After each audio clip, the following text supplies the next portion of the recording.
ज्योतिषशास्त्रामध्ये मंगळाचा विचार विवाहाच्या दृष्टीने नकारात्मक केला आहे, असं का? याबद्दल पहिले माहिती जाणून घ्या. कारण मंगळ हा एक तामसिक ग्रह आहे, ॲक्टिवेटेड प्लॅनेट आहे, ऊर्जावान आहे. तो कुठल्याही गोष्टीचा विचार न करता धडाडीने निर्णय घेणारा प्लॅनेट आहे. त्याच्यामध्ये एक वेग आहे, त्याच्यामध्ये एनर्जी आहे आणि त्याच्यामध्ये तापटपणा किंवा राग पण भरपूर प्रमाणात आहे.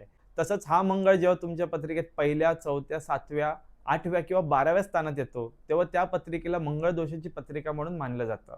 कारण याचा विचार वैवाहिक दृष्टीने जेव्हा केला जातो, तेव्हा त्या व्यक्तीमध्ये मंगळाच्या सर्व कॅरेक्टरिस्टिक्स इन्व्हॉल्व्ड आलेले असतात, त्याचे गुणधर्म इन्व्हॉल्व्ड असतात.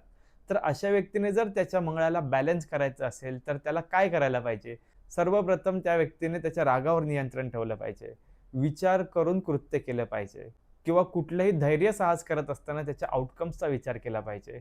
मंगळ दोषाचे व्यक्ती जे असतात ते समोरच्याच्या मनाचा विचार न करता आपली मतं स्पष्टपणे मांडतात. म्हणून मनं दुखावली जातात, नाती दुखावली जातात. या दृष्टीने मंगळाचा विचार केला आहे.